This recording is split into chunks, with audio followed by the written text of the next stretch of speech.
मेरा एक और सवाल है, जो भी लोग आपके पास आते हैं, मान लीजिए एक एग्जाम्पल के तौर पे किसी का रिश्ता अच्छा नहीं चल रहा, बार बार वो अपने रिश्तों में फेल हो रहा है, या उसने एक शादी की डाइवोर्स हो गया, दूसरे की वहां पर भी डाइवोर्स की सिचुएशन है। क्या ऐसी चीजों को क्योर करने के लिए, ठीक करने के लिए आकाशिक ही आप यूज करते हो या कोई और भी उपाय आप देते हो? नहीं देखो, आकाशिक तो हम पहले तो हमें ये पता करना ना जरूरी होता है कि कार्मिक क्या है। हम उपाय ऐसे ही दे दें, लेकिन उसका कार्मिक अभी भी अटका हुआ है, उससे फॉरगिव करने का रास्ता एंजल्स बताएंगे, वो हम नहीं बता सकते। ओके। और जब तक उसे वो नहीं मिलेगा तो हम उससे कितनी ही रेमेडी करवा ले, उसे रिजल्ट नहीं आएगा। तो इसीलिए रिकॉर्ड्स भी ओपन होते हैं। और जर्नली तो आप लाल किताब की कोई भी रेमेडी इसमें कर सकते हैं, शुक्र से रिलेटेड भी कर सकते हैं। ओके। क्योंकि किसी भी मैरिड लाइफ को अच्छा चलाने के लिए शुक्र का सही होना बहुत जरूरी है। और इसके लिए सबसे बेस्ट रेमेडी है कि हर शुक्रवार वाइट कलर की मिठाई आप वाइट कलर की गाय को खिलाएं। ओके। हर शुक्रवार। इससे शुक्र स्ट्रांग होगा और वीनस स्ट्रांग होगा, तो कहीं ना कहीं रिश्ते भी अच्छे होंगे। लेकिन अगर बार बार हो रहा है तो कार्मिक पता करना बहुत जरूरी है। अच्छा, कहते हैं कि कर्मों का लेखा कोई नहीं मिटा सकता, कर्मों का भोग तो भोगना पड़ेगा सबको। तो अगर भोगना ही है तो क्या किसी हीलिंग से वो जो आपको भोगना है वो कम या खत्म हो सकता है, या हीलिंग आप कर लो वो वैसा ही रहेगा? नहीं, वैसा नहीं रहता। ये तो आपने श्रीमद् भागवत गीता में भी कृष्ण जी ने कहा है कि कर्म से भाग्य बदला जा सकता है। तो अगर आपको सपोज करिए आपका एक्सीडेंट होना है, वो टाइम डिसाइड है, वो जगह डिसाइड है, वो चेंज नहीं हो सकती, कोई उसे बदल नहीं सकता, टाल नहीं सकता। पर अपने कर्म अच्छे करके, कभी कभी आपने भी सुना होगा कि इतना बड़ा एक्सीडेंट हुआ लेकिन हुआ कुछ नहीं, बहुत हल्के में, या छोटी सी चोट लग गई तो बच गए, बाल बाल बच गए लोग कहते हैं। तो वो ये कर्म का फल मिलता है, उस चीज को नहीं बदल सकते। ऐसा नहीं है कि हमने उसे बिल्कुल ही हटा दिया कि अब भाई एक्सीडेंट होगा ही नहीं, वो तो होगा क्योंकि वो डिसाइड है। ओके। लेकिन तुम्हें कुछ नहीं होगा क्योंकि कर्म अच्छे कर रहे हो। अच्छा, ज्योतिष और आकाशिक रिकॉर्ड में अंतर क्या है? क्योंकि ज्योतिष भी आपको बताता है कि आपके जीवन में क्या हो सकता है, क्या क्या संभावनाएं हैं, क्या आपके लिए अच्छा है, क्या आपके लिए बुरा है, और आकाशिक में भी लगभग लगभग यही चीजें पता लगती हैं। तो अंतर क्या है दोनों के बीच नहीं, में? अंतर बहुत ज्यादा है। एस्ट्रोलॉजी हमें बताती है कि आपका ये ग्रह खराब है, आपका बुध खराब है, आपका राहु खराब है, शनि आपका नीच का है, या महादशा चल रही है, तो आप ये उपाय कर लो। ज्यादा से ज्यादा हम लोग भी जब कुंडली देखते हैं तो ये बता देते हैं कि कोई पुराने कर्मों का कुछ होगा जिस वजह से ग्रह की रिप्लेसमेंट गलत हाउस में हुई है, ठीक है। लेकिन वो कर्म क्या था वो कैसे बताएगी कुंडली? वो नहीं बता सकती। और उस कर्म से अगर आपने यहाँ उपाय कर भी लिया, थोड़ा सा आगे आप बढ़ भी गए, कहीं ना कहीं कर्मा पे करने के लिए फिर रुकोगे, फिर स्टकनेस आएगी। और वो कर्म सिर्फ आकाशिक से पता लगता है। अच्छा। क्योंकि वो विजन, देखिए जैसे मैं एक एग्जांपल इसमें आपको देती हूँ। मेरी एक क्लाइंट है, रेलवे में जॉब करती हैं, गवर्नमेंट जॉब है, लेकिन उनको बच्चे नहीं हो रहे। उनका ये कहना है मैम मेरी 40 की एज हो गई है, अगर ऐसे तो भाई धीरे धीरे खत्म ही हो जाएगा, मुझे बेबी होगा ही नहीं। तो मेरे रिकॉर्ड्स आप ओपन करिए। उनके रिकॉर्ड्स जब हमने ओपन करे ना, तो उनके रिकॉर्ड्स में आया कि इन्होंने मिसकैरेजेस बहुत करे हैं अपने पास्ट बर्थ में। ये बच्चा नहीं चाहती, अबॉर्शंस बहुत कराए। हाँ, बच्चा नहीं चाहती थी ये। अब इन्हें जब कंसीव होता था ये अबॉर्ट कर देती थी। तो जब ये संतान चाहती नहीं थी, पता नहीं कितनी जीव हत्या इन्होंने करी है, तो इन्हें मां बनने का सुख इस जन्म में इनके भाग्य में ही नहीं है। नहीं है, ये क्लियर आया। फिर भी उन्होंने अगेन रिकॉर्ड्स ओपन करवाए ये रिक्वेस्ट से कि मैम प्लीज कोई रेमेडी ले दीजिए मुझे इसके लिए। मैं जो प्रेयर वगैरह आती है मैं फॉरगिव करूंगी, जैसा एंजल्स ने बोला है, जो भी बताया है मैं वो, लेकिन मुझे फिर भी चाहिए। अब वो चाहिए वाली जो सिचुएशन होती है हमारे लिए भी मुश्किल होती है। अगेन रिकॉर्ड्स ओपन हुए, एंजल से रिक्वेस्ट करी, तो उन्होंने एक फास्ट उसमें बताया, प्रदोष का फास्ट उन्होंने बोला कि ये रखे, अगर ईश्वर की कृपा इन पर होगी तो हो सकता है, बाकी इनके भाग्य में नहीं है हुआ। अच्छा। उन्हें बेटी हुई, बेटा तो भाई पुत्र संतान तो उन्होंने बोला था है ही नहीं भाग्य में, बेटी हुई उनकी, लेकिन वो भी 1 साल रखने के बाद। अच्छा। तब उन्होंने मुझे कहा कि मैम मेरी बेटी हुई है, हम्म 1 साल पूरा मैंने वो फास्ट भी रखे। अचानक एक दिन उनका कॉल जब हम्म आया तो बोले, लेकिन इतना था कि पूरी प्रेगनेंसी मैंने बहुत ज़्यादा प्रॉब्लम और बहुत डर देखा है कि आज कुछ हो जाएगा, आज कुछ हो हम्म जाएगा। वो किस लिए कि आपने ईश्वर से मांगा तो परीक्षा तो वो लेनी थी बिल्कुल। उन्हें। तो ये सिचुएशन होती है और रिजल्ट भी 100% मिलते हैं। अच्छा, एंजल्स की आपने बात की कि एंजल से मैंने रेमेडी मांगी। एंजल सबके लिए एक होते हैं? ये एंजल होते कौन है? क्या ये हमारे पूर्वज होते हैं या ये कोई देवी देवता होते हैं? कौन होते हैं एंजल्स? नहीं, अभी मैंने आपको बताया था पहले कि जब भी कोई बच्चा जन्म लेता है हम्म तो उसके साथ 2 देवदूत आते हैं, ठीक हर है। बच्चे के साथ आते हैं। ठीक है। जैसे जैसे वो बड़ा होता है, दुनिया में रमता जाता है, तो वो अलग हट जाते हैं। अब वही होते हैं, जैसे कि आर्कएंजल हम्म मेटाट्रॉन हो गए, ठीक है, आर्कएंजल माइकल हो गए। स्पिरिट गाइड गार्जियन एंजल होते हैं, वो कौन होते हैं? जो वो पूर्वज हमारे जिन्हें मोक्ष मिल चुका होता है, ओके। जो आने जाने के इस बंधन से मुक्त हो चुके होते हैं, वो होते हैं spirit guide guardian okay. Angel. बाकी इनके अलावा अदरवाइज कोई भी स्पिरिट आकाशा में एंटर नहीं कर सकती, अच्छा। क्योंकि वहां पॉजिटिव एनर्जीज है, नेगेटिव नहीं जा सकता कोई भी। मतलब ये ज्यादातर वो लोग होते हैं जो आपके पूर्वज होते हैं, एंसेस्टर्स होते हैं, वो आपके कहीं ना कहीं एंजल्स बने। ये सबके साथ होते हैं? हाँ, सबके साथ मतलब होते हैं। यहाँ हम 3 लोग बैठे हैं, हम तीनों के कोई ना कोई एंजल्स हैं, या बिल्कुल जितने लोग देख रहे हैं उन सबके भी एंजल्स हैं, भले ही बिल्कुल। हमें पता हो या ना देखिए, पता हो। एंजल्स में कभी कभी ऐसा होता है कि सपोज करिए हमारे कोई इष्ट है, हम्म हम आकाशा में गए तो हमारा हमारा मिलना हमारे इष्ट से भी हो जाता है, वो भी हमारी हेल्प करते हैं। अच्छा। ठीक है। अब वो इस चीज, जैसे हम आकाशा में जाते हैं, मैं ही सब जाती हूँ, तो मैं आर्कएंजल मेटाट्रॉन को कॉल करती हूँ, अच्छा। मतलब कि रिक्वेस्ट करके हम्म बुलाना, तो मुझे हमेशा ही मेरे लिए वो आते हैं। अच्छा, हम क्योंकि इंडियंस अगर बात करें तो मेटाट्रॉन आपने जैसे बताया, ठीक है, ये सुनने में एक अनजान नाम नॉर्मली है आप ना? देवदूत कहिए अनजान है, फिर। देवदूत। तो ये जो है, क्योंकि हम जो हिंदू सभ्यता है, ठीक है, वो ये मानते हैं कि भाई हमारे देवी देवता होते हैं, नाम बहुत सारे हैं, 33 करोड़ देवी देवता, एक अलग एक वो वे है। ये वही देवी देवता होते हैं जिनके नाम हम कुछ भी कह सकते हैं, या ये कुछ और होता है? देखिए, अभी देवी देवता अलग हो गए, जी। एंजल्स मतलब कि देवदूत। ओके। जब कोई बच्चा जन्म लेता है तो देवी देवता नहीं आते साथ में, देवदूत आते ओके। हैं। हम उन्हें हिंदी में देवदूत कह सकते हैं, इंग्लिश में एंजल्स कह सकते अच्छा। हैं, ये जैसे फर्क है। भगवान शिव के गणों की हम बात करते हैं, हाँ ऐसे अलग हाँ, ये वो सिर्फ जो देवी गण देवता होते हैं, जी, हाँ बिल्कुल। वो देवी देवता है, ठीक है। जब हम कहते हैं कि पिछले जन्म की कोई आपका कर्म है जो इस जन्म का आपका ब्लॉकेज है, ये कितने जन्म पहले का हो सकता है? क्या ऐसा भी हो सकता है कि 300-400 साल पुराना किया गया कोई कर्म आपको आज भुगतना पड़ रहा है? ये पॉसिबिलिटी होती है?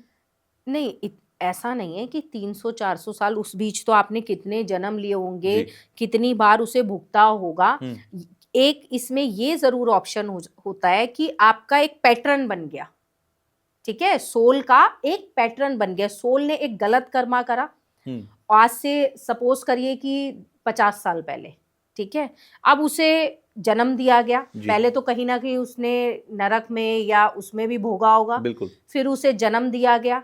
जन्म किस लिए दिया जाता है? आपने भी देखा होगा, जब हम कहीं कोई काम करने जाते हैं ना, तो हमें एक इनर सोल से आवाज आती है कि ये नहीं करना, कई बार आती है ना, बिल्कुल। हम उसे इग्नोर भी करते हैं हम्म और फिर करने चल देते हैं। तो एंजल्स हमेशा ये कहते हैं कि हर सोल जो नेगेटिव होती है और उसे जन्म दिया जाता है उसके कर्मा को पे करने के लिए, तो उसे उसके पैटर्न को चेंज करने का मौका भी दिया जाता है, उसे रोका जाता है हर जगह। लेकिन जब कोई अपना पैटर्न चेंज नहीं करता और उसी में चलता जाता है, वो उसे लगता है मैं ही ठीक हूँ, जी। जैसा है मैं ही सही हूँ। कई लोग कहते हैं ना हम ही सही हैं, हमारे साथ बहुत गलत हो रहा है, वो अपना पैटर्न चेंज करते ही नहीं है। तो ये फिर जन्मों जन्मों तक चलता है। अच्छा, कोई अगर आकाशिक रिकॉर्ड्स ओपन नहीं करवा पाया है या नहीं करवाना चाहता, वो भी अपने पूर्व जन्मों की प्रॉब्लम्स को सॉल्व कर ले, ऐसा कोई रेमेडी होती है कि भाई ये आप कर लो, इससे आपके सारे जन्मों के जो पाप हैं या जो भी आपने गलत कर्म किए होंगे वो सॉल्व हो जाएंगे? ऐसे कोई देखिए, रेमेडी हो सकती है क्या? उसके लिए तो सबसे बेस्ट रेमेडी, चाहे आप लाल किताब में चले जाइए, कहीं भी चले जाइए, सबसे बेस्ट यही है कि गाय की सेवा करिए, ओके। स्ट्रीट डॉग्स की सेवा करिए, पक्षियों की सेवा करिए, क्योंकि इससे बेस्ट फिर कुछ नहीं है। एटलीस्ट ये वो कर्माज हैं जिनसे आप आगे का प्रारब्ध अच्छा कर सकते हैं। ओके। अच्छा, हमारे पास कमेंट बॉक्स में बहुत लोग कहते हैं करियर से रिलेटेड बहुत प्रॉब्लम्स हैं उनकी लाइफ में। वैसे भी ये जो एक टफ टाइम चल रहा है कोविड के बाद, यहाँ पर बहुत सारे एआई का भी दौर आया, तो जॉब्स भी बहुत जा रही हैं। करियर में सिक्योरिटीज रहें या फिर प्रोफेशनल लाइफ जो लोगों की है वो बहुत अच्छी रहे, क्योंकि आप बार बार लाल किताब का जिक्र कर रहे हो, तो लाल किताब ने कुछ इस बारे में भी कहा है कि इस तरीके की रेमेडीज करने से या इस तरीके के काम करने से आपका करियर अच्छा रहेगा? देखिए, अगर करियर में आप चाहते हैं कि आपकी कंसंट्रेशन अच्छी बनी जी। रहे, पकड़ रहे, हम्म। प्रोग्रेस होती रहे, हम्म। तो उसके लिए सबसे पहले अपना बुध स्ट्रॉन्ग करना जरूरी है। अच्छा। और बुध के बिना ना तो ग्रोथ है, ना करियर है, ना व्यापार है। और अगर बुध स्ट्रॉन्ग करना है तो सबसे बेस्ट रेमेडी है कि आप 9 साल से छोटी कन्याओं को हरा रुमाल बांटें। ओके। एक हरा रुमाल अपने पास भी रखिए, ठीक है। 8 बुधवार आप ये करके देखिए और हर 3 महीने में इसे रिपीट करिए, तो आप खुद देखेंगे कि जो करियर में आप प्रॉब्लम फेस कर रहे होंगे वो धीरे धीरे आपकी सॉल्व होने लग जाएगी। अच्छा, रिसेंटली जो केसेस आपने किए होंगे, आकाशिक रिकॉर्ड्स लोगों के ओपन किए, किस तरीके की प्रॉब्लम सबसे ज्यादा आती हैं कि ये इस तरीके के ब्लॉकेजेस सबसे ज्यादा हैं? 2 सबसे ज्यादा रहती है कर्जे की, और एक मैम हमारा लाइफ पार्टनर हमें छोड़कर चला गया। ओके। या आजकल तो मेरे पास एक साथ 6 से 7 केस ऐसे आए कि मेरी वाइफ इतने साल से मायके में बैठी है, वो आ ही नहीं रही है इकट्ठे, मतलब 2-2 4-4 दिन के गैप पे। तो हमें भी लगा कि ये मतलब कैसा एक ये क्या हो रहा है बबल आ रहा कि है? एक ही साथ से आ रहे हैं ये। तो कहीं ना कहीं वो रिश्ता टूटने की कगार पे थे। ओके। ठीक है, लेकिन उनके रिकॉर्ड्स जब ओपन हुए तो किसी में तो ये आया कि डाइवोर्स होना ही होना है, इसे नहीं रोका जा सकता क्योंकि भाग्य में है। अब जिनका ये आया था उनका भी मैं आपको बताऊं रीजन क्या था, कि दोनों हस्बैंड वाइफ इससे पहले किसी बर्थ में पार्टनर थे, बिजनेस पार्टनर। अब वो बिजनेस भी कोई उनका बहुत रिस्पेक्ट वाला नहीं था, मतलब लड़कियों को लेकर बिजनेस था उनका। ठीक है, तो जैसे नॉर्मली पार्टनर्स कह देते हैं ना, अगर हम हस्बैंड वाइफ होते तो हमारी बॉन्डिंग बहुत अच्छी होती। तो इसी तरीके की बात वाइफ, जो आज वाइफ है, उसने बोली। तो जब हमने रिकॉर्ड्स ओपन करे तो एंजल्स ने कहा कि इन्होंने ही तो लाइफ पार्टनर के लिए मांगा था। तभी कभी कहते हैं ना कि सोच कर बोलिए, सरस्वती बैठ जाती है, सच हो जाता है। तो इन्होंने ही तो लाइफ पार्टनर के रूप में इसे मांगा था। अब हुआ क्या कि वो बर्थ तो गलत था, गंदा था, उनका कर्म गंदे थे। बिल्कुल। इस बर्थ में जब उन्होंने जन्म लिया तो वाइफ तो स्पिरिचुअल हो गई, बिल्कुल पूना की क्लाइंट है ये, स्पिरिचुअल हो गई, हस्बैंड एज इट इज है। ओके। तो कर्मा कौन पे कर रहा है? अब वाइफ पे कर रही है। वो चाहती थी कि मैं बिल्कुल भाई अलग हो जाऊं, मुझे रहना ही नहीं है साथ में, डाइवोर्स हो जाए। लेकिन डाइवोर्स होना भी सालों से केस चल रहा था क्योंकि 2 बच्चे थे, वो भी इजी नहीं था उनके लिए। और जब उन्हें ये कर्मा हमने बताया तो मतलब वो इतना ज़्यादा परेशान हो गई इस चीज़ को सुनकर कि मैंने भी ऐसा कर्म करा था। लेकिन उन्होंने ये कहा कि मैम मुझे कोई ना कोई आप रेमेडी एंजल से लेके दीजिए, मैं अब इस चीज़ से ना बाहर आना चाहती हूँ, क्योंकि जो बातें आपने कही हैं वो सच है। मेरे हस्बैंड को आज भी वो फिजिकली रिलेशंस के लिए बाहर जाते हैं, एक्स्ट्रा मैरिटल अफेयर्स हैं उनके। और मुझे महसूस होता है कि कुछ तो है। और आज से बहुत साल पहले हमारे घर, उन्होंने बताया कि हमारे घर कोई बाबा जी आते थे, तो उन्होंने बोला तुम्हारे ऊपर बहुत सारी लड़कियों का भार है। तो मैं समझ नहीं पाई कि वो क्या था। आज आपने मेरे को बिल्कुल क्लियर कर दिया, एक्सप्लेन कर दिया। जब एंजल से रेमेडी ली गई और फॉरगिव कराया गया, 2 बच्चे हैं उनके, लेकिन उनका डाइवोर्स तब हुआ क्योंकि उन्हें लगता था कि मुझे इस शादी से निकलना बहुत ज़रूरी है, नहीं तो कहीं ना कहीं इस कर्मा को मैं आगे भी कैरी करूंगी फिर।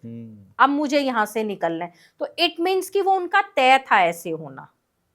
अब कई लोग तो आपने सुना होगा, कहते हैं हम डाइवोर्स लेना नहीं चाहते, एक चाहता है एक नहीं चाहता है, तो वहां तय नहीं होता है तो उसे भी रोका जाता है। डायरेक्शन तक एंजल्स बताते हैं कि ये डायरेक्शन इनकी गलत है, मतलब कि हमें गाइडेंस मिलती है। अगर हम अपनी लैंग्वेज में बोले तो हमें गाइडेंस मिलती है कि हम कहाँ सही करें, कहाँ गलत करें। अच्छा, बहुत सारी जगहों पर आपने कहा कि कर्मों का लेखा जोखा होता है। बहुत सारी जगह ऐसी होती हैं जहां पर 50, 100, 200 लोग एक जैसा कर्म भुगत रहे होते हैं। जैसे फॉर एन एग्जाम्पल, कहीं पर एक्सीडेंट हुआ, 200 लोगों की डेथ हो गई। कहीं पर कुछ ऐसा हुआ कि जैसे इंडिया की टीम गई और उसने वर्ल्ड कप जीत लिया, अब वो 11 लोगों के लिए बराबर है, 11 लोगों के लिए बराबर का उसमें सुख मिल रहा है या अच्छी चीज हो रही है। क्या ये ऐसा भी होता है कि कलेक्टिव तरीके से कोई कर्म भोग रहा हो? नहीं, बिल्कुल होता है। देखिए, अभी मैंने एक पैटर्न वाली बात कही जी। थी ना, कि एक पैटर्न होता है, मतलब कि इस आपने कई जगह ये भी देखा होगा कि फादर भी प्रॉब्लम देख रहे थे, बेटा भी देख रहा है, बिल्कुल। उससे पहले उनके सेम फादर भी प्रॉब्लम है। देख रहे थे। तो पीढ़ी दर पीढ़ी वो प्रॉब्लम चले जा रही है। क्यों चले जा रही है? क्योंकि वो पैटर्न बन गया है। पैटर्न टू पैटर्न हर जन्म में सोल एक दूसरे से कनेक्ट होती जा रही है। बिल्कुल। तो इसीलिए जो अभी आपने बात कही कि बहुत सारे लोग इकट्ठे डेथ हो जाते हैं, तो कहीं ना कहीं ये एक दूसरे से किसी ना किसी पैटर्न के जरिए कनेक्ट होते हैं, ओके। तभी ये होता है। अब ओके। मेरे एक इसमें मैं आपको एक एग्जांपल देती हूँ। एक जी। क्लाइंट का हमने रिकॉर्ड ओपन करा था। उन्होंने बोला कि मैम, मैं कुछ भी छोटा सा काम करने जाता हूँ ना, तो मुझे कर्जा उठाना पड़ता है इसके लिए। मेरे पास पैसे नहीं होते, प्रॉपर्टी है पर बिल्कुल। मेरी जेब में कैश नहीं होता है। मुझे कुछ रखना होगा, लेना होगा, तब मैं उस काम को कर पाऊंगा। मैं इस चीज से बहुत परेशान हो गया हूँ। अब उनका रिकॉर्ड जब ओपन करा तो ये पता लगा कि इनके फादर भी इसी प्रॉब्लम में थे। वो तो हर छोटी चीज के लिए कर्जा उठाने जाते थे। ओके। ठीक है, उनके दादाजी को भी सेम प्रॉब्लम थी। अब प्रॉब्लम क्यों थी ये तक पता लगता है। उनके दादाजी के जो परदादा थे, उन्होंने जैसे ये कार्मिक पूजा पाठ का जो काम करते हैं जी। तो वो गलत तरीके से, नेगेटिव तरीके से करते थे कि किसी का पैसा ले लिया, उसका वो काम नहीं करा, और जितनी थी नेगेटिव क्रियाएं थी। अच्छा, तंत्र मंत्र से रिलेटेड, ब्लैक ठीक है, मैजिक से है रिलेटेड ना? तो वो कहीं ना कहीं फैमिली को फेस करना पड़ रहा था। ठीक है। तो जब एंजल से हमने जैसे पूछा तो उन्होंने बोला ये पैटर्न कट करना पड़ेगा। और क्लाइंट को पूछा तो वो कह रहे हैं मैम आप सही कह रहे हैं, मेरे फादर की तो इतनी बुरी कंडीशन थी कि वो हर छोटी छोटी चीज के लिए गोल्ड गिरवी रखने जाते थे। अच्छा। वो ले ही नहीं पाते थे। जब भी कुछ लेना होता था तो कैश नहीं होता था। और मैं इस प्रॉब्लम से अब थक चुका हूँ। तो ये एक पैटर्न, ये कुंडली से नहीं पता लगेगा। ग्रह कैसे बताएंगे कि पैटर्न चल रहा है? बिल्कुल। शुरुआत में आपने एक बात का जिक्र किया था कि हमारे किसी बड़े बुजुर्ग ने कोई मन्नत मांगी और वो हमें बताई भी नहीं, उन्होंने भी पूरी नहीं की, और वो अब एक कर्जे की तरह पीढ़ी दर पीढ़ी चला आ रहा है। ये क्या कॉन्सेप्ट है? ऐसा भी होता है कि मेरे बड़े बुजुर्ग किसी मंदिर में जाना बोलकर आए थे और नहीं गए, और अब वो आने वाली पीढ़ियों पर एक कर्जे की तरह है? देखिए, इसका भी मैं आपको बताती हूँ। अभी कुछ दिन पहले भी मैंने करा और पहले भी कई बार कर चुके हैं। बनारस की एक लेडी है, वहाँ पर उनका बहुत अच्छा कपड़े का बुटीक है। अच्छा। और जो ये गारमेंट्स की शॉप होती है ये भी है।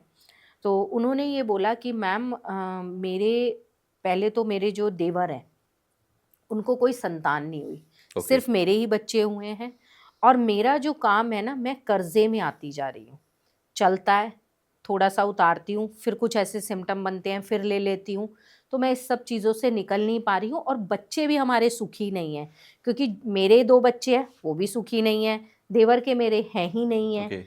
ठीक है, तो ये क्या भाई रीज़न क्या है? तो उनका जब हमने रिकॉर्ड ओपन करा तो माँ काली का भोग था। ठीक है, उनका ये आया कि इनकी सास ने माँ काली की का कोई भोग, जैसे मन्नत बोल देते ना, हमारा ये काम हो जाए हम ये प्रसाद चढ़ा देंगे, तो ऐसे बोला हुआ था, और वो चढ़ाया ही नहीं। सास की डेथ हो गई। आगे जो उनकी सास की सास थी, मतलब ठीक है, डेथ हो गई, सास को नहीं पता, आगे बहुएं आई उन्हें भी नहीं पता। प्रॉब्लम हर समय परिवार में चली रही है। तो ये भोगना तो पड़ता है। किसी भी देवी देवता का अगर आप मन्नत बोलते हैं और वो काम वो कर देते हैं और आप भोग नहीं देते हो, तो वो परेशानी तो पीढ़ी दर पीढ़ी आगे बढ़ेगी, वो झेलनी भी पड़ेगी। बिल्कुल। जब हमने उनसे माँ का भोग चढ़वाया, माफ़ी मंगवाई मंदिर में, जो मंदिर उन्होंने एंजल्स ने हमें कहा कि इनके घर के पास इस तरीके से है, इन्हें वहाँ करना है, जो उन्होंने बोला वो सब करवाया। तो टचवुड आज इतना है कि उनका काम की जो उनकी समस्या थी वो अच्छी चल रही है, वो प्रॉब्लम उनकी सॉल्व हो गई। अब ये चीज़ ना तो हमें ग्रह बताते हैं, ना हमें कुंडली बताती है कि हमारा कोई पूर्वज ऐसा बोलकर तो नहीं चला गया जी, जो हमें। तभी आपने एक चीज और भी कहते सुनी होगी कि लोग कहते हैं ना कि मन्नत कम बोला करो, हाँ, भारी पड़ जाती हैं, ज्यादा मनते नहीं माननी चाहिए। क्यों बोलते हैं? वो इसलिए कि अगर कोई बताना भूल गया और वो उसे अपने साथ ही ले गया बिना पूरी करे, तो उसका कष्ट परिवार को भुगतना पड़ता है।